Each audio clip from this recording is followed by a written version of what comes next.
Shalom, shalom. Olá, meus amigos. E neste nosso encontro de hoje, a palavra que estaremos compartilhando, ela vai estar no segundo livro das Crônicas, capítulo 18, versículo de número 4. Segunda Crônicas 18, versículo 4. Onde o nosso texto, ele vai nos dizer assim, desta maneira. Disse mais Josafá ao rei de Israel: consulta hoje, peço-te a palavra do Senhor. Meus irmãos, neste livro de Segunda Crônicas, mais especificamente no capítulo 18, ele vai estar narrando a nós a situação de dois reis, o rei de Israel, Acabe, e o rei de Judá, Josafá, onde esses dois, eles realizam uma aliança para juntos irem realizar um grande compromisso, o de irem à guerra. Mas aqui há para nós alguns aprendizados a serem compartilhados mediante em que vamos ouvindo esta nossa reflexão. E o nosso primeiro aprendizado com o texto é que sempre será sábia a atitude diante de tomarmos qualquer tipo de decisões e de direções, sejam elas para nós ou mesmo para nossas famílias, amigos ou em qualquer área da nossa vida. Termos sim alianças, mas sempre boas alianças. Mas eu aprendo que Josafá, ainda que temente a Deus, ao ele se aliar com Acabe, ele faz como muitos hoje em dia têm feito. Ele, meus irmãos, demonstrou com tudo isso que buscou mais, que confiou mais no que o homem pode dar, do que podemos encontrar, do que podemos receber de Deus. A Bíblia vai nos dizer: maldito o homem que confia no homem e faz do seu braço a sua própria força. A pergunta que fazemos aqui nesta nossa reflexão é: com quem temos nos aliado? Será que vale a pena? Será que temos dado valor aos princípios de moral cristãos antes mesmo de realizar qualquer tipo de união e alianças? Ou não temos tomado este cuidado? Segunda carta de Paulo aos Coríntios, capítulo 6, versículo 14, diz assim: não se prendais em julgo desigual com descrentes, pois o que tem em comum a justiça e a maldade? Ou que comunhão pode ter a luz com as trevas? E no decorrer do nosso texto, nós podemos observar que os dois reis, eles realizam atitudes um pouco parecidas, no entanto antagônicas, atitudes até certas, até parecem similares, no entanto, um pouco diferentes. Um que caminha no caminho certo, e o outro em um caminho completamente perdido e errado. O que vemos em nosso texto é que uma decisão certa há de realizar uma consulta antes de ser executada. E a decisão que observamos, que aprendemos com a decisão errada, a de Acabe, o rei de Israel, é que Acabe, ele consulta aos seus sacerdotes e a seus profetas particulares. Versículo 5 do capítulo 18 de 2 Crônicas. Então o rei de Israel ajuntou os profetas 400 homens e disse-lhes: iremos à guerra contra Ramote-Gileade ou deixá-lo-ei? E disseram: sobe, porque Deus a dará nas mãos do rei. Meus irmãos, quantas pessoas têm profetizado? Meus amigos, quantas pessoas temos visto usando o nome de Deus, profetizando o que Deus não disse, declarando e determinando o que não foi declarado nem foi determinado por Deus, pregando o que Deus não mandou, não prometeu e nem muito menos está escrito nas Sagradas Escrituras. Meus irmãos, com quem temos tomado os nossos conselhos? Com quem temos dividido as nossas intimidades e com quem temos nos orientado? Meus amigos, que tipo de palavra que tipo de pregação tem sido pronunciada, tem sido pregada nos altares das nossas igrejas?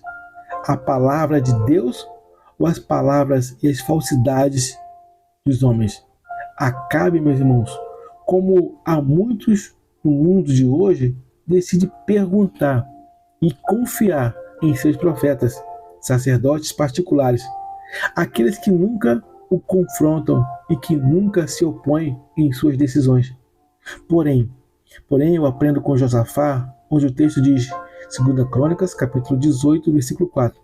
Disse mais Josafá ao rei de Israel: consulta hoje, peço-te a palavra do Senhor. Josafá, meus amigos, ele apresenta coragem.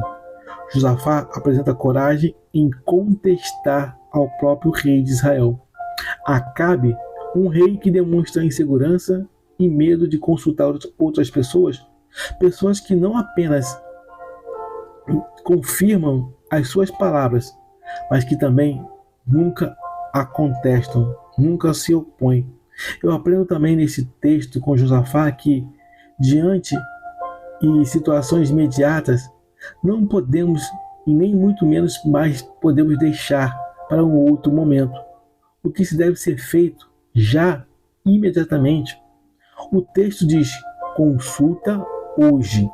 Meus irmãos, até quando vamos deixar para amanhã? Eu aprendo também com Josafá, se temos de agir, que façamos hoje. Se temos de perguntar, que perguntemos hoje. Se temos de buscar a Deus, busquemos Deus hoje. Busquemos Deus agora. Nós aprendemos com Josafá, meus amigos, que com o seu pedido, que ele demonstra confiança e completa fé na palavra que feria do Senhor, ainda que vindo contrária à sua vontade, quando ele se diz, peço-te a palavra do Senhor. Meus irmãos, ainda que o mundo e a todos estejam em uma só palavra, dizendo as mesmas coisas, como o sacerdote de Acabe, que venhamos depressa, como assim Josafá fez hoje, queiramos e consultemos ao Senhor. Livro de Provérbios, capítulo 19, versículo 20 e 21. Ouça conselhos e aceite instruções, e acabará sendo sábio. Muitos são os planos no coração do homem, mas o que prevalece é o propósito do Senhor. Meus irmãos, o propósito do Senhor nosso Deus, ele sempre prevalecerá. Provérbios 3, versículos 5 e 6 diz, confie no Senhor de todo o seu coração e não se apoie no seu próprio entendimento. Reconheçam em todos os seus caminhos e ele endireitará as tuas veredas. Eu gostaria de te convidar, através desta nossa simples reflexão, primeiro, a fazer boas alianças. Alianças com quem teme ao Senhor. Alianças em quem crer somente em Deus. E que você venha buscar a Deus. Ao buscar a Deus, sejamos criteriosos e maduros como os irmãos da igreja de Bereia, atentos e observadores em detalhes da palavra que a eles eram pregada. Não espere para amanhã, buscai a Deus no dia que se chama hoje.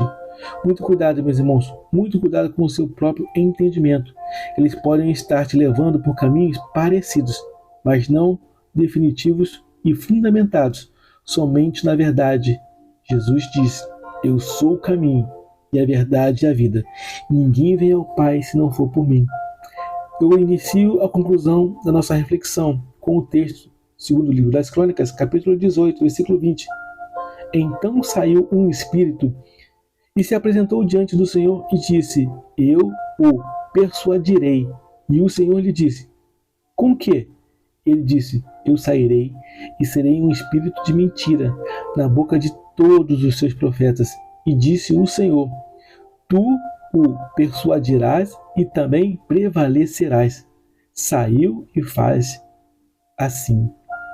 Meus irmãos, nós concluímos esta nossa reflexão com estes alertas. Primeiro, então saiu um espírito. Esse espírito, meus irmãos, já saiu. Ele já veio e ele está entre nós. Que peçamos, que venhamos pedir a Deus o dom de discernimento dos espíritos, para que assim não sejamos enganados, não sejamos confundidos nem iludidos com promessas ditas pelos homens, que Jesus não disse, nem muito menos fez. A Bíblia vai dizer, essa é a promessa que ele fez, a vida eterna. Segundo, e se apresentou diante do Senhor. Meus amigos, Este espírito não apenas é mentiroso, como também ousado, pois se ele se apresentou diante do Senhor, diante de Deus, você tem noção do tamanho mal que ele queria e deseja fazer conosco, com cada um de nós? Mas louvado seja Deus. Salmos 34, versículo 7 diz assim: o anjo do Senhor acampa-se ao redor dos que o temem e os livra. Meus irmãos, ainda que se levantem contra nós exércitos e legiões de demônios, o nosso Deus, ele não dorme. O nosso Deus, ele não tosqueneja, nem pisca. Ele sempre nos guardará e nos livrará de todo e qualquer mal. Creia, confie somente em Deus. E as palavras desse Espírito foram: e disse, eu o persuadirei, e o Senhor lhe disse, com que? E ele disse, eu sairei e serei um espírito de mentira na boca de todos os profetas. Eu aprendo que esse espírito veio e tem usado em muitos que se dizem boca e se intitulam profetas de Deus, mas na verdade pregam a mentira. Meus amados, enquanto Satanás na boca dele diz está morto, o nosso Deus diz, o nosso Deus declara, assim diz o Senhor, está vivo. Enquanto o espírito da mentira fala, não tem jeito, não tem salvação, meus amados, assim diz o Senhor, sim, tem jeito em mim, em Cristo tem vida e salvação. Tudo é possível ao que crê. E disse o Senhor, tu o persuadirás e também prevalecerás. O que eu vejo nesse texto, e eu finalizo aqui expondo o seguinte: este espírito da mentira saiu naqueles dias para vir à terra, para usar a boca dos que se declaram profetas, mas são mentirosos.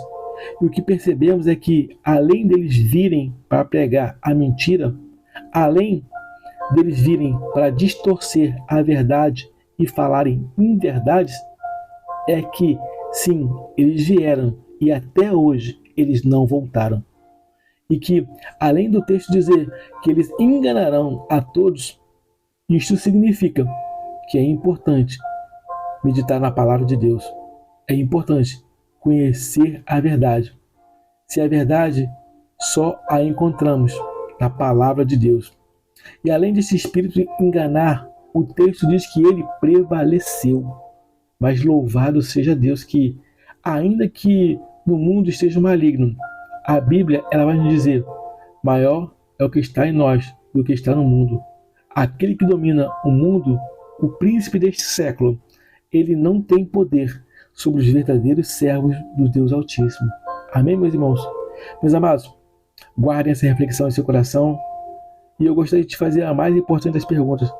Você tem reconhecido o sacrifício de Cristo? Você já entregou a sua vida a Jesus? Caso não, faça assim, desse jeito. Ore assim comigo. Senhor Jesus, nesse momento que entramos na Tua presença, eu entrego a minha vida ao Senhor. Eu reconheço como meu único e suficiente Salvador. Eu me arrependo de todos os meus pecados. Me perdoa, me cura, me liberta, me salva. Escreve o meu nome em seu livro da vida. Eu oro assim em nome de Jesus. Amém. Meus irmãos, que o nosso bom Deus os abençoe. Eu quero também te convidar a inscrever-se em nosso canal, a curtirem as reflexões e a compartilhar as nossas mensagens. Ative o sininho das notificações e com essa mensagem você compartilhe o maior número de pessoas. Amém? Meus amigos,